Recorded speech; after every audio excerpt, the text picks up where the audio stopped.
Hi guys, dito tayo sa ilalim. Maghanap tayo ng gagawin. Full wheel tayo guys, mag full wheel.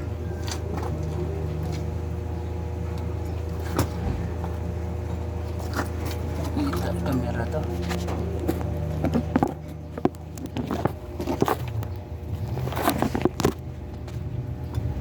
Yan.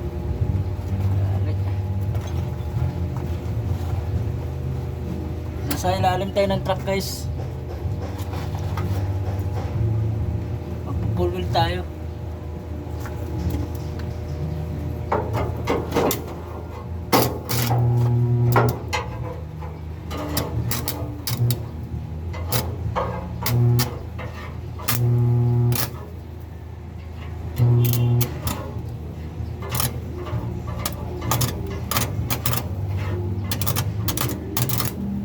Ano guys, kasi may pintura yung mga bakal guys eh. Hindi siya mapulbul ay tuloy-tuloy.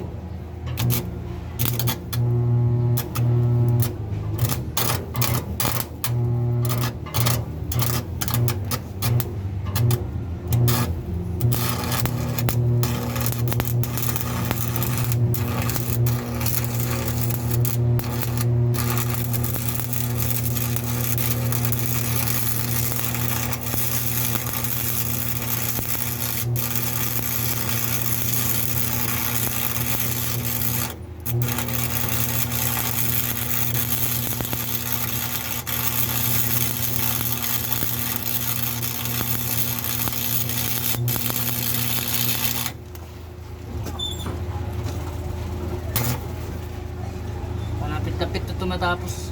Mga loads, shout out sa inyong lahat.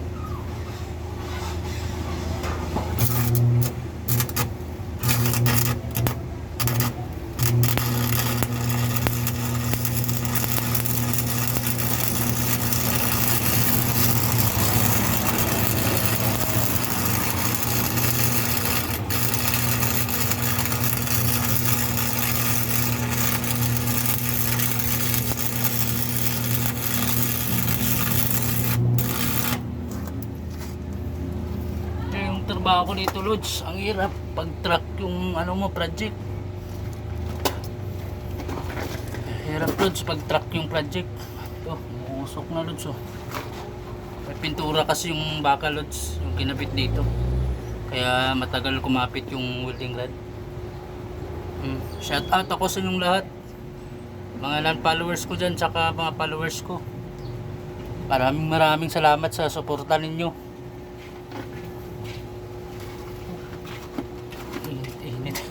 Dito tayo sa ilalim ngayon. Init pala dito.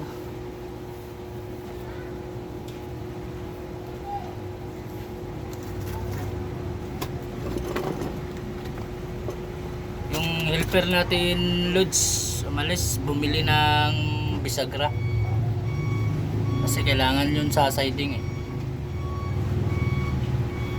Yung gusto magpaayos dyan oh, ng mga nandito lang ako, Latero. I-chat nyo lang ako, i-PM nyo lang ako guys. I-PM nyo lang ako sa messenger. Kung merong dumaan sa pool nyo to, dito ako, i-PM nyo ako. Yung mga truck, yung mga sira-sira, yung mga yung mga drum, yung mga dam side, ganun. Ito, nandito lang po ako, i-PM nyo ako guys. Pupuntahan ko kayo pag yung malapit lang around Maynila at saka Laguna. Huwag na yun sa north kasi malayo na yun eh. Laguna kasi sa amin guys. PM lang kayo sa akin. Pulod na tayo guys kasi baka makita tayo ni amo.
pinakamahirap na trabaho.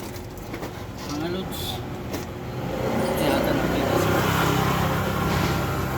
pag pumasok po kayo ng welder, talaga, pag marunong kayo, marunong na kayo mamakyaw tulad nito. Pinakyaw to guys. Pinakyaw ko to pero hindi pumayag sa arawan lang daw. Pumayag naman ako kasi walang trabaho eh. Yung ano dyan, nag-iisip na mag-welding kayo, kailangan full welder, marunong din kayo mag-fabricate.